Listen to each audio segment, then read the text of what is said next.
Hi, my name's Scott Anderson. In MELS 604. I teach at the Career Readiness Academy at Mosley Performance Learning Center in Wilmington, North Carolina. My school is an alternative high school. We have about 60 students that apply to go to our school. The school has changed since last year. Last year it was a behavioral focused kind of school. We started to let cohorts in last year. That part of the school has since moved on to another program, and we have the entire building with about 60 students who are looking for a smaller group setting, differentiated instruction, just a more close-knit kind of group to help them out with their learning. So I'm going to start to share the screen for a PowerPoint presentation for artifact work 1 for this assignment. Hopefully this is going to work properly. The Career Readiness Academy at Mosley Performance Learning Center is, we have lots of areas of strength.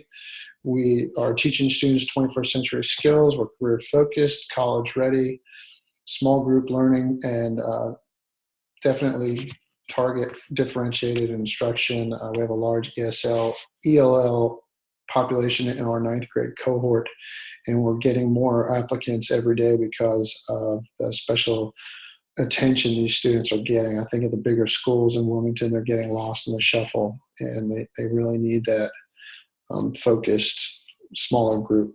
Our historic areas of need are parent and community support, student attendance, professional development, which we've kind of developed the calendar so that we are receiving more of that, and it's led by teacher leaders. We have 2 half-days a month dedicated on Fridays to professional development, and student engagement has been low and motivation has historically been low. But once again, I think with as our cohorts kind of start to figure out how the school functions and works, the engagement piece has really gotten a lot better. Strategies and best practices from the APSL. So this is a list that was developed by the PLC at my school. We need to increase literacy opportunities, tutorial time during advisory before and after school, advisory lessons on how to grow skills that are necessary for careers, college, and just being successful in as a student. A foundations of English class was developed, and a math foundations class was developed so that kids aren't just getting thrown into math 1 and English 1 and floundering. They're getting a lot of those prerequisites that they did not get, even though they're being passed or they're moving up to 9th grade. Increased skills need to be successful in biology is also a focus, and the implementation of benchmark testing is a big one that we're trying to push as part of our data coaching professional development. This is a list of research-based best strategies from 1C. I went through a bunch of PLC articles and came up with this list. We are utilizing pretty much all of these with a focus on cross-curricular activities, collaborative grouping and tasks, problem-based learning projects, or project-based learning is something that we are focused on. All teachers are doing rubrics, assessments. Small group setting is perfect for us. I don't have more than 10 kids in a class. I think we have a total of about 60 students in the school. Differentiated instruction is a must for these kids. They all have different ways that they learn, and we accommodate that. Student conferencing is another strong point of ours. Because we're so small, we can just have those informal conversations with kids that you really lose that kind of in the bigger school. Clear learning targets, and we're very creative with the grouping of our students, especially the ESL ones. This is based on the 10 Roles of Teacher Leadership, Harrison and Kilson article that I researched for my needs assessment for teacher leadership. there was 10 areas, and I did a gap analysis on those areas. And then based on this gap analysis, we've been using these for our professional development ideas on what to coach and talk about in our professional developments on those half days. This is a list that was generated at the end of that survey by the teachers. These are all areas of strengths in our school, and we have a lot of veteran teachers, so we have a lot of strength and just wisdom from the years. I think the 10 years is the lowest number of years someone's been teaching. One thing we are going to focus on is the data coaching, using data to drive instruction. That's a big one. Sharing ideas, because a lot of the teachers are a department of one. They kind of keep to themselves, and we're really trying to push that collaborative piece this year. And then also the taking on more of a leadership role, not stepping back. I'll talk more about that when we get to the NC STAR system that we're using for our school improvement planning now. These are some more PLC recommendations that are hitting on the teacher working condition surveys, areas that were low. Student conduct was one of our low areas. We've created a discipline matrix, but it's really a non-issue anymore because they've taken that element out of the school and moved it to a suspension center. Increased community support. We're reaching out. We're trying to get the families involved. We're trying to get community resources involved constantly. It's tough. The school's in a bad area of Wilmington, and kids are bused from all over. So it's really hard to get everyone in one place at one time. However, the parents this year had a record turnout for our beginning of the year stuff. So they've been more involved than our parents in the past, but it's still not great. And the development of the professional learning development teams, high quality, relevant PD, I feel like we're totally hitting on that one. And that was a low area for the teacher working condition survey. So these are the most recent one. 2015 was kind of outdated for our school, so I went through and pulled this out. We increased in all these areas, and I would consider them strengths. Most of them are at 100%. The lowest, I think, in any of these areas was 85 or 80%. And when you have a staff of 12, one person, two people really throws that number off. But anyway, time, facilities and resources, teacher leadership, school leadership, professional development, instructional practice and support, overall good place to work. I agree. Our areas of need, community support, that's going to be ongoing. And we've worked extensively on creating partnerships. One of our evidences was completely devoted to that with a marketing plan that I put together, and we're following that. And like I said, we've had more involvement than we ever had in the past. And managing student conduct, teacher consistency was the issue. I think with this discipline matrix that we put together, the teachers aren't floundering as to what do I do in this situation, what do I do in that situation, which honestly, it's not even, there really aren't even those situations anymore because that element has been moved out of the school. Here's our fall report card data. Because we're so small, when you pull it up on the SAS or the NC report card website, most of these categories show up with no information. So we put this together as a school. We have a higher passing rate than proficiency rates, but once again, that's our student body. Those are our kids. They're not very motivated. They're going to do just what they have to do to pass and graduate.